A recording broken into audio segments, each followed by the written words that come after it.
Okay, we are live again. Welcome to another episode of Bitcoin class with Dr. Wright, the creator of Bitcoin with the pseudonym Satoshi. My name is Xiaohui Liu. I'm a creator and the founder of Script. And what's the topic today, Doctor? Okay, so we're going to talk about DFAs, deterministic finite automata.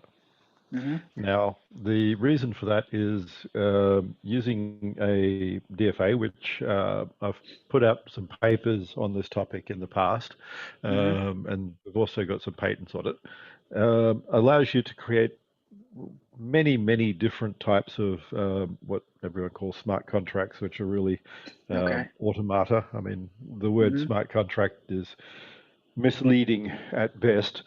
I think coming close to fraudulent at worst, but so I don't like using it because there's nothing smart in any of these. It's just, I mean, a mechanical elevator button from 100 years ago is just as smart as any contract that will ever be created on any blockchain. So, yeah, pretty much, vending machine, yeah. So for people who don't know about this term, DFA, can you give an introduction and overview of what is the so-called DFA?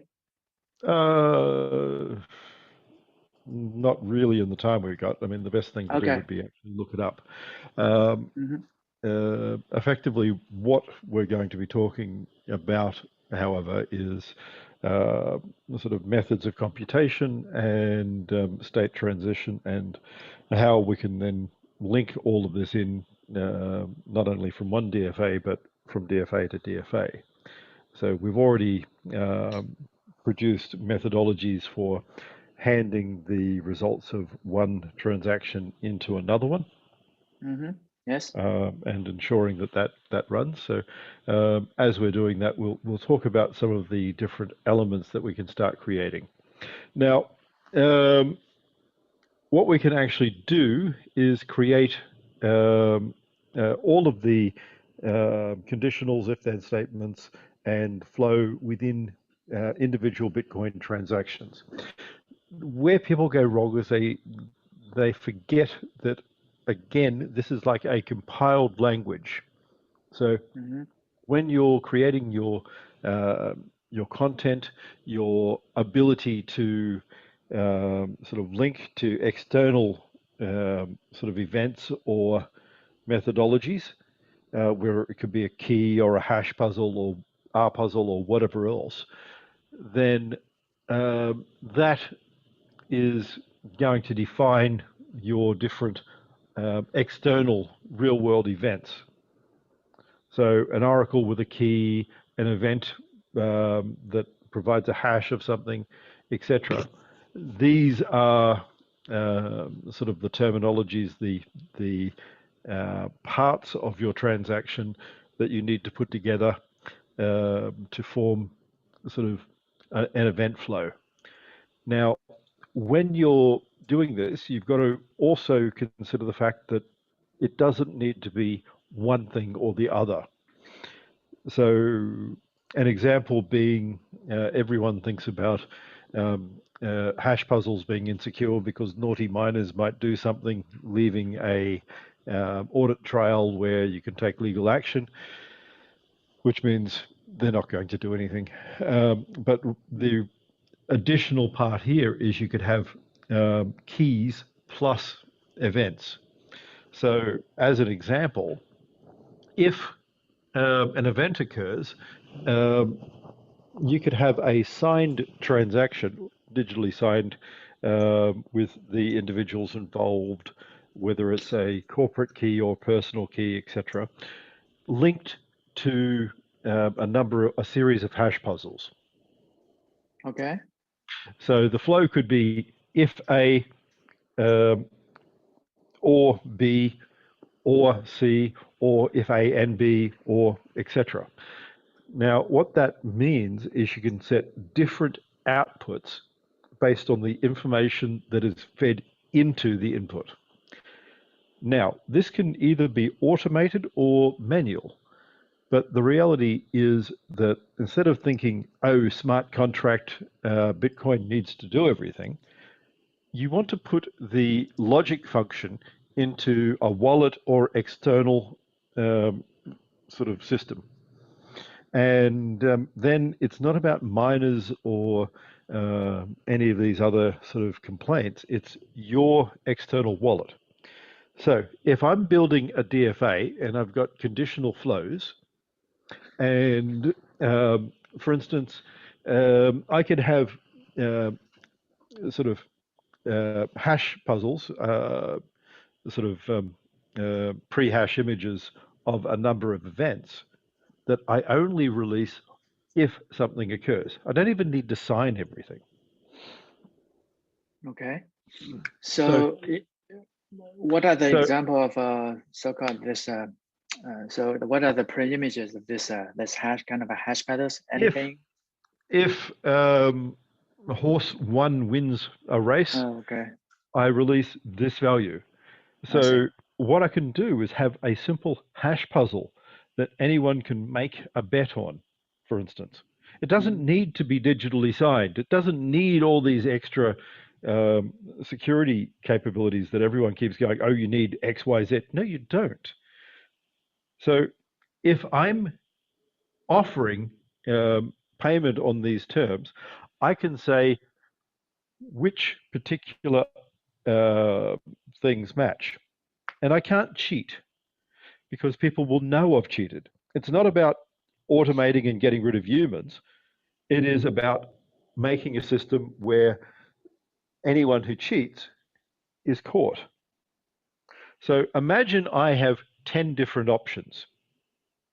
I could put pre-image hash 1, 2, 3, 4, 5, 6, 7, 8, 9, 10. Now I release those, allowing you to effectively make a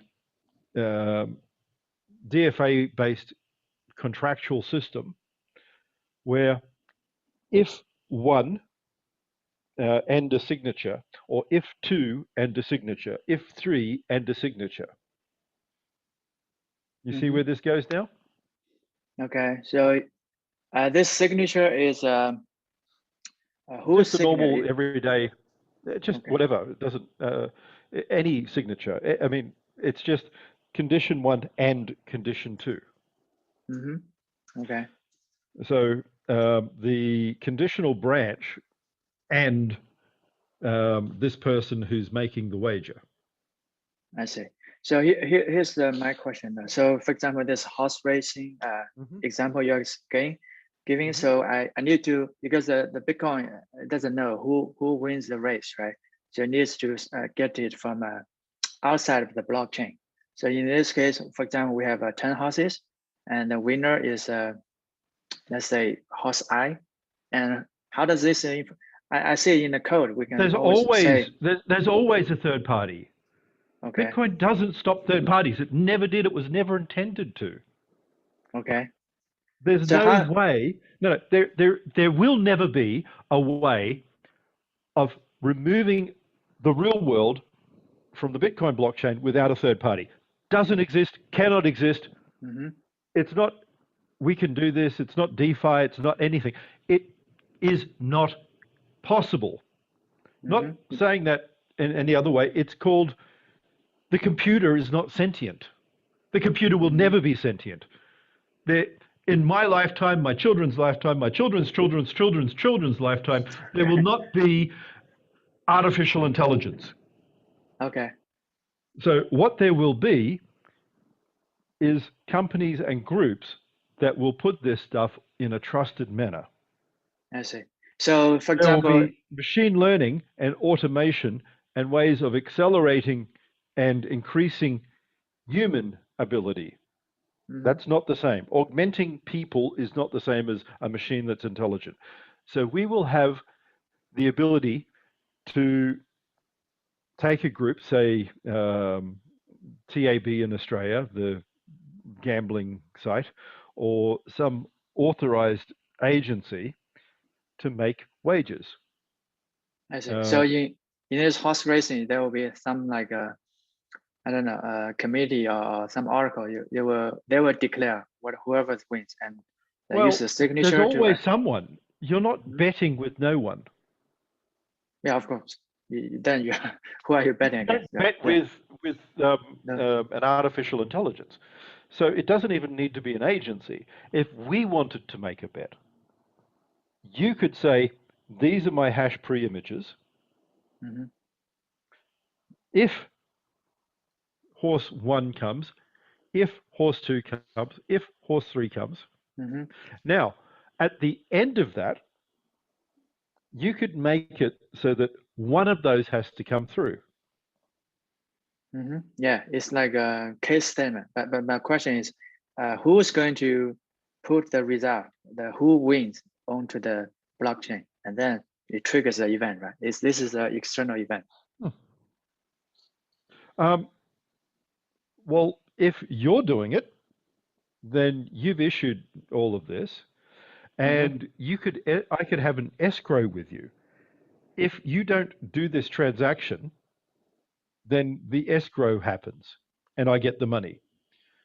So the only way would be to put up something for one of the events.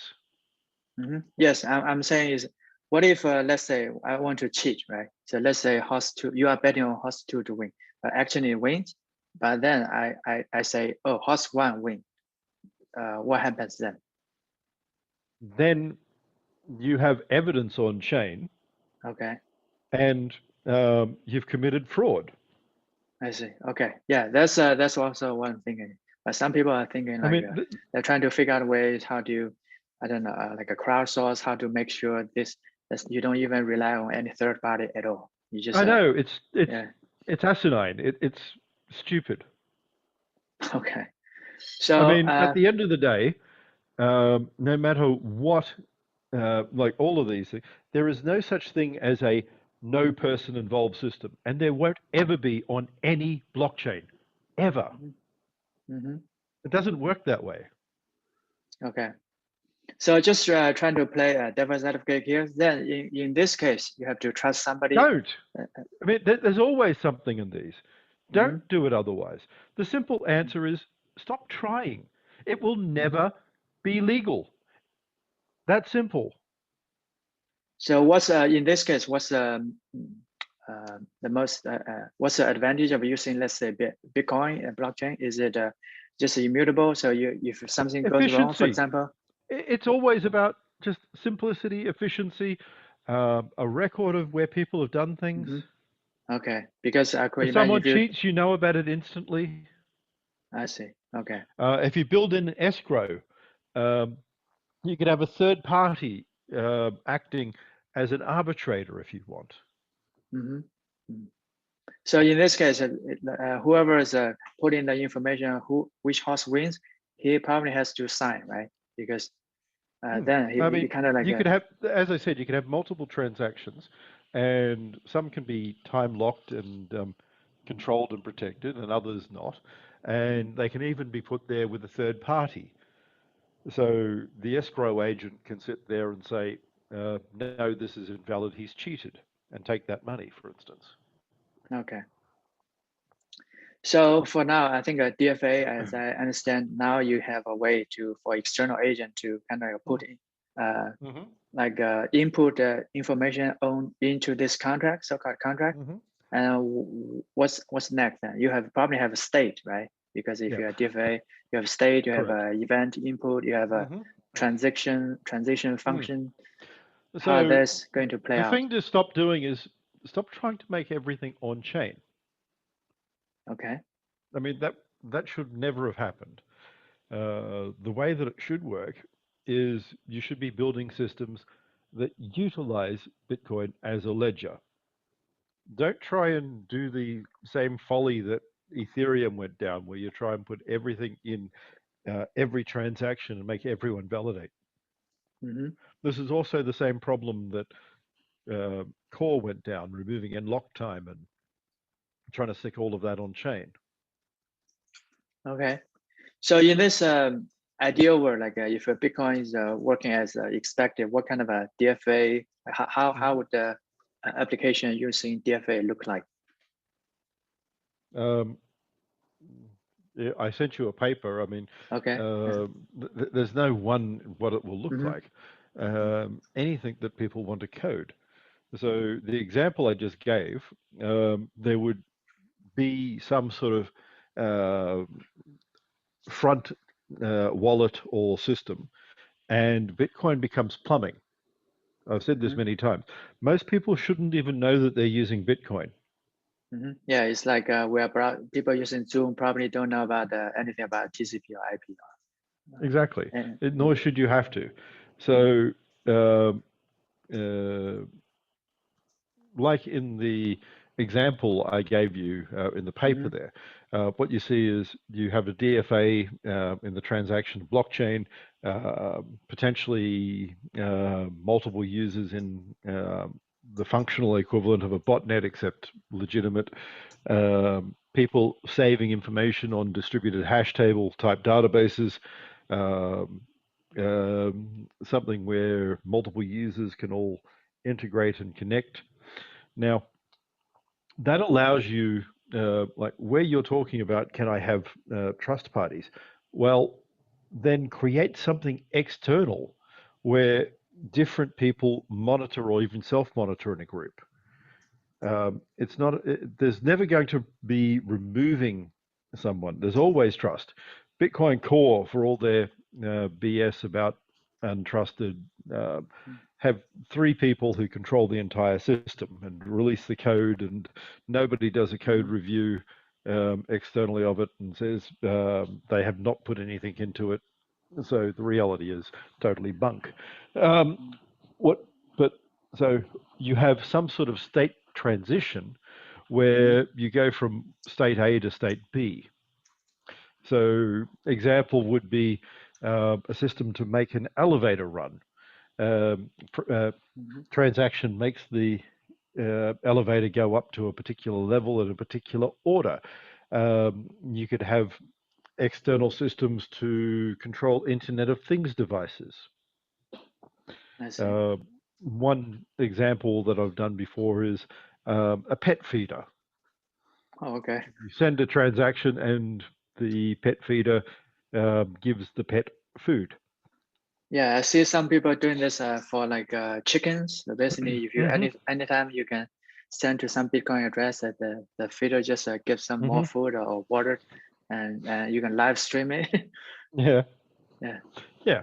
So this idea came about years ago in the DFA paper that I wrote. So Mm. um, you can create a state table, Okay. and everything in the state table can be incorporated directly into uh, sort of how Bitcoin works. Mm. Yeah. So let's take it a bit further. One of the examples I did, because I was doing a econometrics and finance masters at University of London at the time, was to do things such as a zero coupon bond. Mm-hmm. You can do more complex bonds as well, but one of the simplest ways of doing this would be simple financial instruments such as a zero coupon bond. So zero coupon here means zero interest. Um, Not necessarily zero interest, but um, coupons used to be, they're named after sort of pages you could tear off to get a certain payment rather than for instance, I would pay it off and redeem it, and I would get payments during the life of the bond. Okay. So this could be a bond where in 1 year, 5 years, it just pays out a single amount. Mm. If it's redeemed earlier, it pays out less. I see. Okay. So at time 0, it would be worth this amount. At time 1, it'd be worth this amount. At time 2, it would be worth slightly more. Now, generally, when you're talking about a bond, you pay not on the minute or the day or anything similar to like that level of granularity, but you pay Probably not. this month, that's what I pay. Next month, that's what I pay. So doing all of your potential interest or earning calculations can all be built in. So if you're no longer worried about the requirement to have little teeny weeny transactions that are only bytes long, you can now put in some very complex calculations, and that can point to different outputs. Okay, so in your example, there's no like a mature date for the bond at all? Oh, there can be. So it could be year 1, 2, 3, 4, 5, but for instance, it can only pay itself to a version of the contract that you had.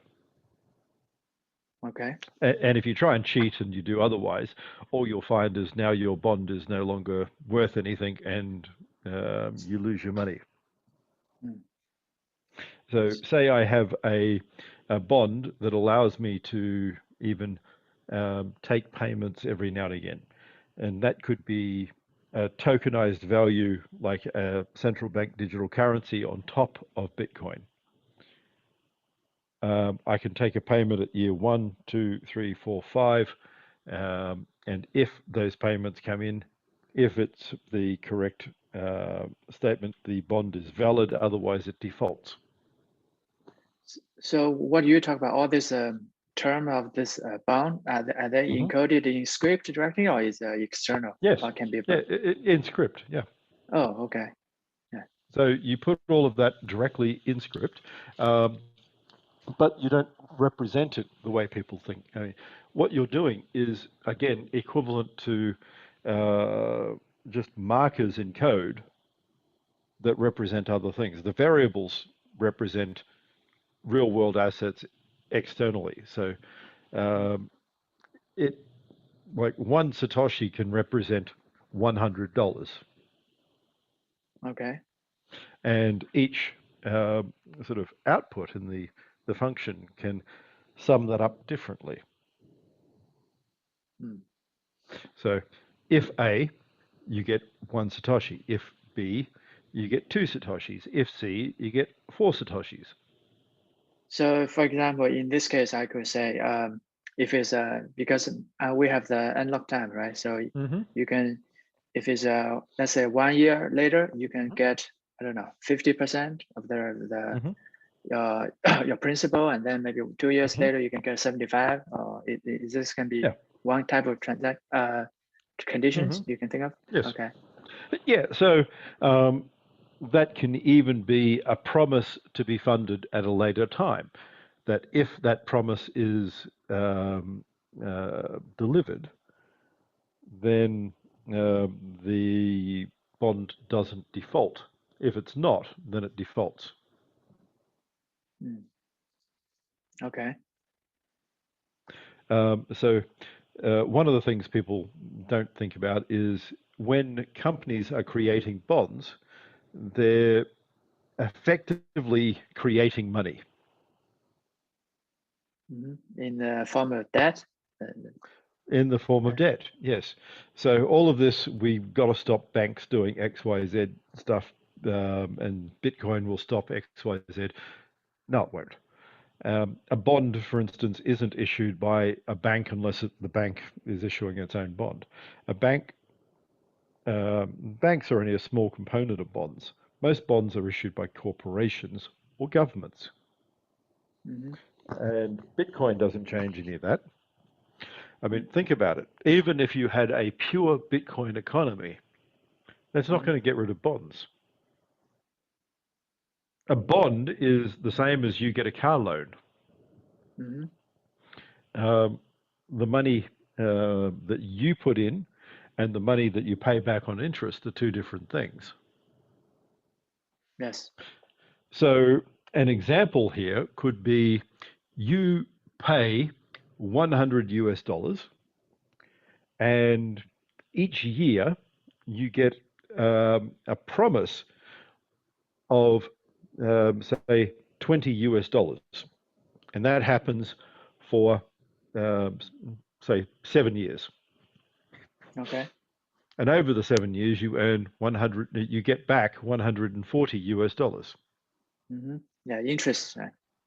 Or it could even be you get paid back $5 a year until year 7, when you also get the initial payment.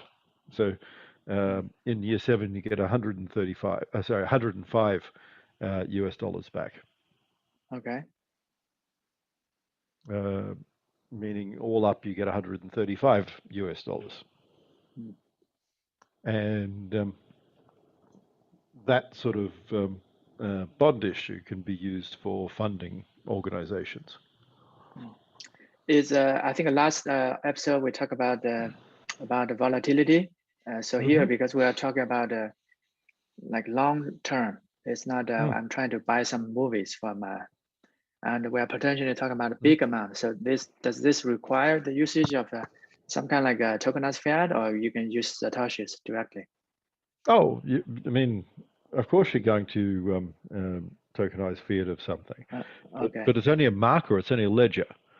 So the payment into the corporation in the first place of 100 US dollars can either be done on a central bank payment, a bank issue, handing someone $100 note. Yeah, anything. Okay. Anything. The ledger is just a marker for that transfer. I see. Okay. So it doesn't matter the price. It doesn't matter at all. At all. And if your one Satoshi goes up 1,000 times and it's now worth from what do you call it, a billionth of a cent to a millionth of a cent, you still don't care. That sort of thing. Yeah, I see. Okay, so I think eventually there would be we just keep record over the blockchain. It needs to be whether how it enforced. It has to be outside, right? The court or well, arbitrator or escrow, whoever, lawyer. Okay. Yes, I mean, you have all these people running around going democratizing finance, but democratizing finance is the common catch cry of every common con man for a few hundred years now. Charles Ponzi even said democratizing finance. Democratizing finance isn't about democratizing finance. It's what people who want to have uneducated, uninformed investors lose money. That's what they put out there. Yeah. Basically, put your money into this system, you'll get rich. Well, no, you won't. I mean, it's already been demonstrated multiple times that if you get a monkey or an ape trained in throwing darts randomly to pick stocks, it will be more successful than any Wall Street broker in the long run. Okay. Yeah, just buy some index. I don't know. Yes, long term, your best is to pick an index. You can do slightly better than an index if you have inside information. Okay, that's good. Okay.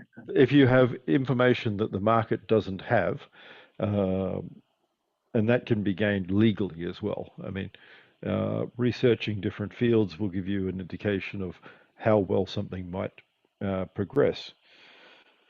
You'll learn, for instance, that automated vehicles aren't going to happen anytime soon. So all the promise of self-driving cars is all BS that raised a lot of money. You'll learn that really what they're doing is fly-by-wire drone technology. Well,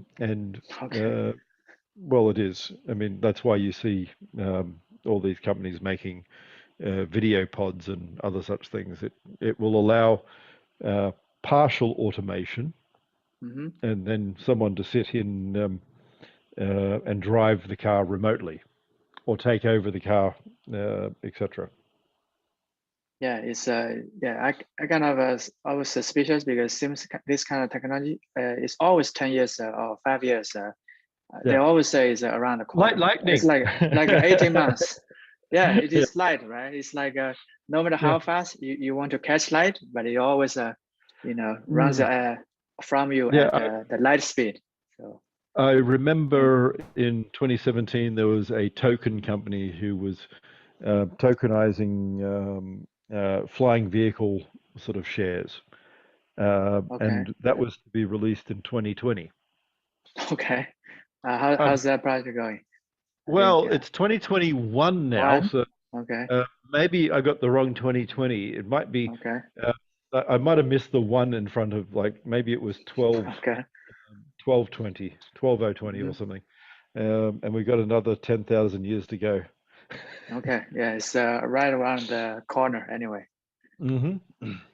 So anyway, back to what Hmm. we're talking DF, about. The paper DFA. that, Hmm. yeah, the DFA paper that I sent you, um, you'll look in there and see a variety of things. It mentions different options because I wanted to cover everything, including pay to script hash, because Hmm. like it or Okay. not, ETC stuck that there, so Mhm. uh, it can be stuck in that as well.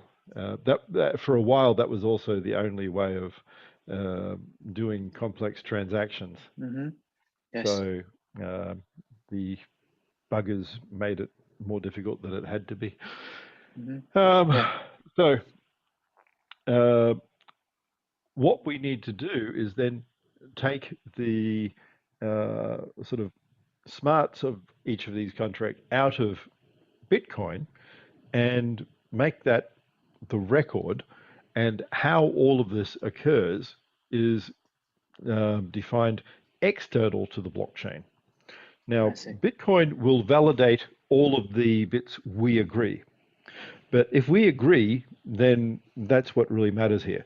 So, where I was talking before about we lock it to the two of us using digital signatures, my sort of identity and yours, and Hmm. plus a series of hash puzzles. This is just Okay. one simple, not complex, not R puzzles, not anything else. But if you and I have agreed and even escrowed money on alternatives, then think about it for a moment. I know that there are 10 hashes. Hmm. Um, Corresponding, for example, to which of the 10 houses win, right? yes. Could be. Okay. Yep. And then Uh, what? and money could be locked up, requiring that I do something, you do something, and uh, if the horse wins, it's released. Now, it can also be provable that you haven't cheated. Hmm. You could have to actually put in one of those values. Hmm. Yes. That could go, I mean, if you really don't trust anyone, that could go through an arbitration service where rather than you getting your escrow money back, you pay it to an escrow that requires, say, a two of two transaction or something similar. So the escrow service now will unlock your money and return it only if you haven't cheated, just as an example.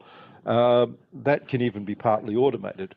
Now, on top of this, um, you have to release all of those different um, sort of horses. Hmm. The winning can be horse one, two, down to 10. And if you release horse four, then um, I can put in horse four into the transaction and complete it. Hmm. Yes. And I can now get my money. Hmm. Yeah. It's yeah. You wage As and then you win, yeah, right? Right. as a different example, I could make it a bit more automated by requiring both of us to put information in, or alternatively, go to a mediator,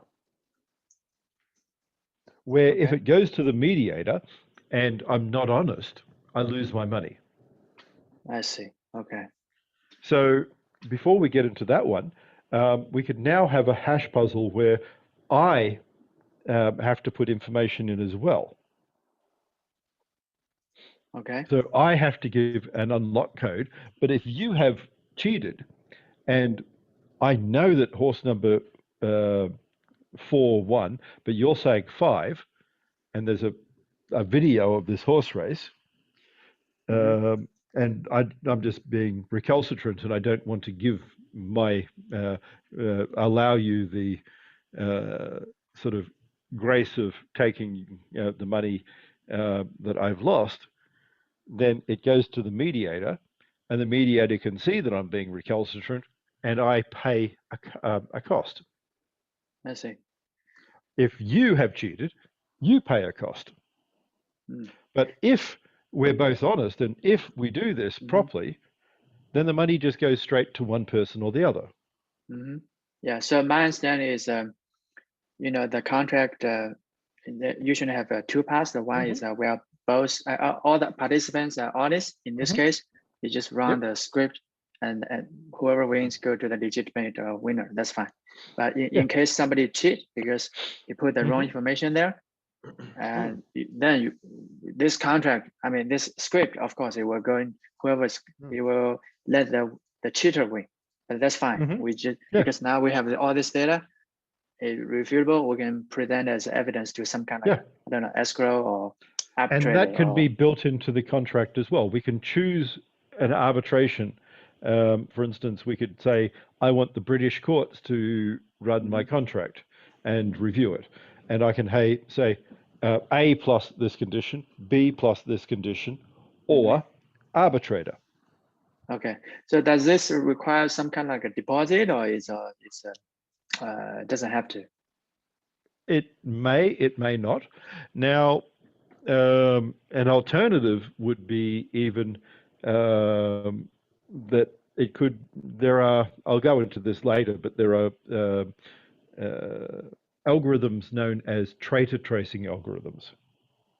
Traitor tracing. Oh, it's these could be used in demonstrating identity or even proving that you're a cheat. Okay, is this yeah? I remember you told me to read something about broadcast encryption. Is it no? Concept? This is not. It's different. This is different. Yeah. So this okay. is a new concept again for you. But that would allow us to expose a key or even put a proof of an action. So if you had provably cheated, I could now publicize that widely, allowing everyone in the world to now know that you're a cheat. Okay. Meaning that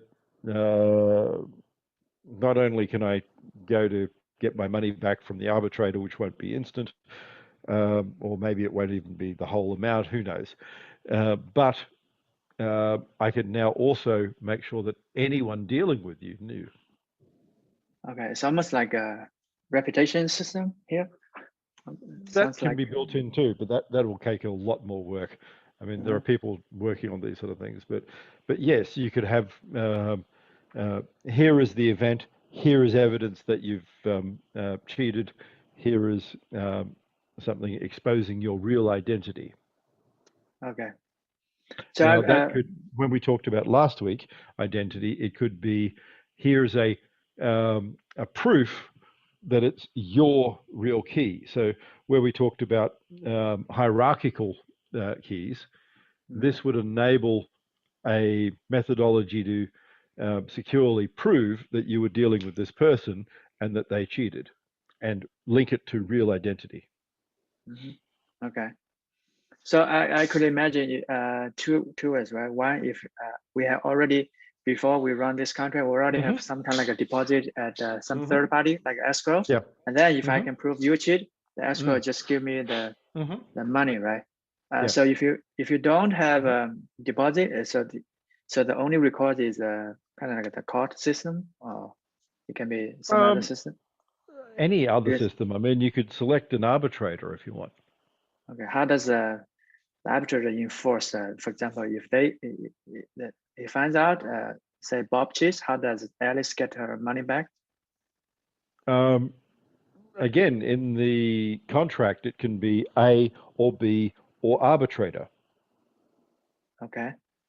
So it doesn't need to be It can be Alice plus information, Bob plus information, or arbitrator and Alice or Bob. So basically, it could be Alice plus information from Bob, meaning that Alice can't do it on her own, Bob plus information from Alice, so that Bob can't do it on his own, or arbitrator, which is either a Alice and arbitrator or Bob and arbitrator. I see. Okay. And so the then, first two cases kind of like a honest pass, like whoever they both agree, and then the third one is kind of like dispute. And it could even be locked up differently in that you could have a requirement with an external end lock time transaction, meaning that it could be Alice, Bob, and arbitrator as a 3 of 3 condition, unless, say, 3 months had passed, and after 3 months it is either Alice and arbitrator or Bob and arbitrator. So if you have a guarantee that we will negotiate in good faith for up to 3 months, and after that time frame, the arbitrator can rule. Okay. But of course, if we agree at any point, then Alice and Bob and the arbitrator all agree, and everyone's happy. Yeah, I agree. I think it's I think I also published some articles basically saying whatever contract you have, complex logic, but if you can always have a case saying every party agrees on some, let's say release the fund before whatever deadline, whatever, then you can all sign and just everybody's happy. So you don't have Exactly. to, I see.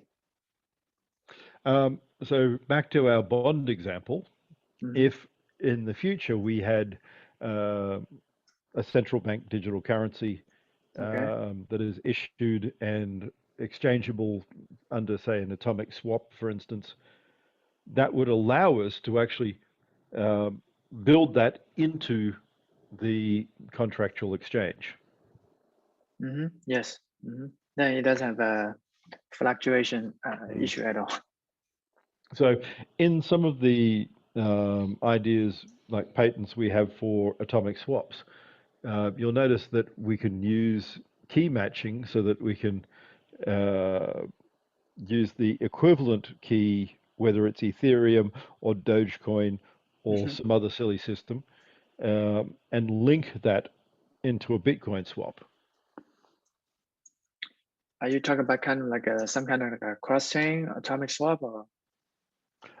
No, but what you can do is sell the ability to do a transaction on Ethereum by guaranteeing a transaction that is locked will now be payable, and build the information into Bitcoin.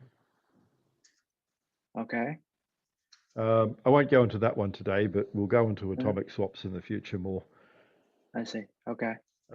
Because if we have, remember, all of the comments about their different ECDSA variants, etc., don't really matter. If we have the same 256-bit number, we have the same 256-bit number.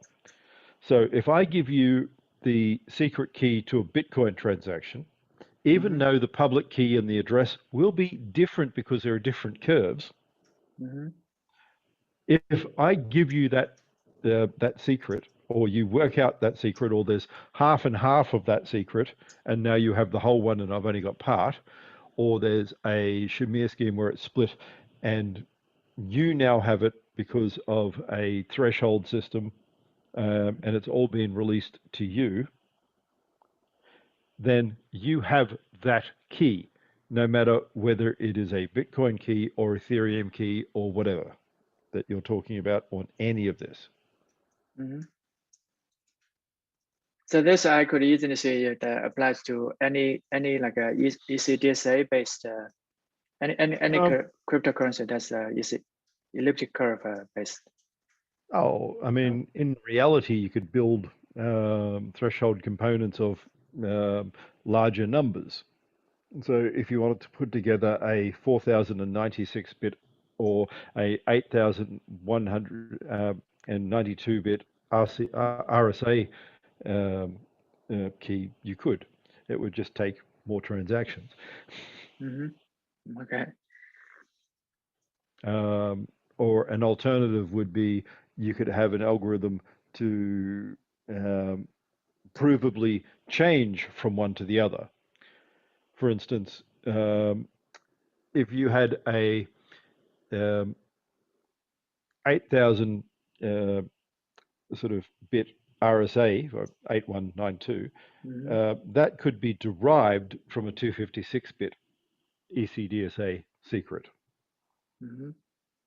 The simplest example would be you take something like SHA-512 and you do the SHA algorithm of the ECDSA key, and you now have a secure 512-bit key. Oh, it pretty much double its Yeah. size. Okay. So, just keep doing it. And well, you could do that against components, and you could split up your key into 8 sections and put those together, concatenate them, and software will do this well. And now you have a larger key, etc., etc. So people go, but how does that link to my other key? Well, what you can do is do a computation, homomorphic computation using some of these algorithms, which is possible, and then provably generate the public key without knowing the private key. The simple way of doing it would be under ECDSA, you could have a variety of keys. So not even going into any special techniques. I could have, if I had 8 ECDSA keys, the public keys to those could all be proven one by one. And then, of course, if you have the private key to all of those 8, that now gives you a 4096-bit secret. I see. Okay. Even though you're using it for RSA. So that could be selling a decryption key or something similar. That will allow you to take all of that information in those transactions and put it into something else. Okay. And of course, the argument is, oh, but what if I've only got 1 bit of it? Well, the same way if someone gives you a screwed up transaction that doesn't work, then they give you a screwed up transaction that doesn't work, whether you got 1 bit or all the rest. So the system would still rely on coding it correctly, of exchanging the information correctly, whether you did it for 1 key or 8 keys. Yes, it's more complex, but you're not going to sit there and manually enter the information. You would have a computer, and a computer is going to hopefully work the same if your coding's correct, whether you are exchanging 1 key or 8 keys, or 16 keys, or 32 keys. Yeah, that's what computers are good at. Exactly. Better than human. Yeah. And once you get to the sort of ability to do an atomic swap of a single key, there's nothing but computational complexity in the sort of code you're creating, stopping you from doing 2 or 4 or 16 or 32 or etc. Okay.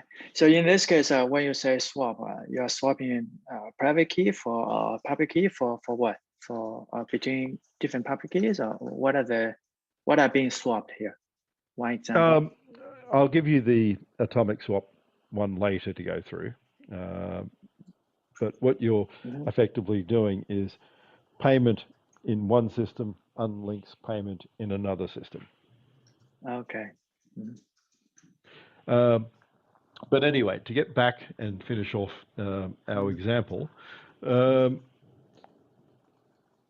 what I was trying to get at there was if we have external system X, which eventually could be US dollar coin, pound coin, renminbi coin, Mm-hmm. Tuvalu coin, yeah. Tuvalu coin, Okay, yeah. Australian dollar coin, Hong Kong dollar coin, who cares? Then all of this can be built into our exchange and payment system. Okay. Because what we can have in our wallet matters. All of the, Bitcoin needs to verify at the nodes isn't correct. Think about it for a minute. If I'm issuing a bond and you don't follow the rules, although it's still valid on Bitcoin, you don't follow them. The application I Okay. have will reject your transaction, but it's a valid Bitcoin transaction. I see. So you And eventually, my if answer the to you is, so what? If you destroy your own money, how is that any different to if I get my paper bond and I rip it up into bits, or my share certificate and I rip it up into bits? mm-hmm. I mean, really, do you want to protect me from doing that? Yeah. So yeah, I mean, my all of understanding the is examples yeah, are yeah. what happens if someone tries to cheat and operate outside of the system? Well, And, then they don't have a valid transaction anymore. None of the other nodes recognize it. The end. okay. So even is maybe accepted by the miners, but Hmm. in the application layer, let's say wallet or whatever, Yeah, it doesn't. yeah. It's not. You got to stop thinking that everything needs to validate everywhere. This Ethereum mentality that everyone needs to validate everything is wrong. All I need is evidence. So if it is a valid transaction and it should have worked, then I have evidence. Stop trying to think of some system where people don't get involved, where it's automated. That's all BS. There is no such thing. There's no AI there. There won't be in my lifetime. What there will be is a bunch of people using machine learning, but it's always behind it is people. The Okay. key aspect of all this, there's always a person somewhere in all of these systems, whether it's a DeFi, whether it's something else. There's no distributed consensus here. Bitcoin never had distributed consensus on any of this. It's not designed to. Proof of stake is just distributed shares. Just consider that what you want to be able to do is link that and have people. And you're not trying to get rid of them, apart from a few con men who want to get rid of any attribution because they don't want to go to jail for their things. But Mm-hmm. McAfee. Yeah, I know. now he's already in jail. Okay. He's So sitting rotting in one jail, waiting to go to another jail. yeah, trying So to extricate it to uh, from Spain and to US. Yeah. yeah, he's So already like 80 years old. So mhm. after he spent his 180 years in jail in one place, I mean, he'll be rather old before he ever gets out. I think one counter argument I have seen, Hmm. I think it's a little bit valid because you always talk about this recourse, right? What if somebody cheats, right? So for example, we are doing the horse racing, and if Hmm. horse one wins, I get 10 Bitcoin. If else, you get the 10 Bitcoins. Oh, Hmm. now I cheat, right? But what happens if the recourse costs more than 10, let's say, Bitcoins? Then in this case, you are not going to enforce it, right? Even if I cheat. Is this an issue? Well, you don't get your money either. Because of the escrow, you can override? Yeah, I mean, remember, if you cheat, you need an input from me to get your winning, to get your money from me. Oh, okay. So basically, Um, when you when you deploy the contract, when you set it up, you have to be mhm. careful. Of course, this is like Yeah, any other program. You yeah. have to So, find a like I said, loophole. it can be a Alice, Bob, or mediator in some way, and you can sit there going, well, what if I'm recalcitrant because I've lost and I've lost validly? Then equally, the mediator can rule against me. It doesn't need to be expensive. It doesn't need to be a court process. Mediators can be really cheap. It can be the same as a small claim type mediator. It can be done for £50. Okay. So you could imagine this will, on Bitcoin there will be like a more new kind of types of mediators, or is it just existing mediator? They already exist. It's another type of service. It's just another type of the same service. business. Lawyers don't get replaced by Bitcoin or blockchain or any of this stuff at all. Smart contracts don't change any of this stuff. All of this, we'll get rid of lawyers. No, you won't. There's no change of law because of Bitcoin. There's EDI has been around for 40-something years now, and all a smart contract is EDI, electronic data interchange, in a different format. And EDI isn't a contract legally. So all of these things, smart contract, they're not contracts. They are EDI, electronic data interchange. That's it. They can be a subcontract. I can contract with you to say that we will exchange evidence of our contract using Bitcoin, using EDI, using a fax machine. That's where people go wrong. So if you want to automate something doing the equivalent of a smart contract, horrible word that is, then we can, but we still need to contract first. Okay.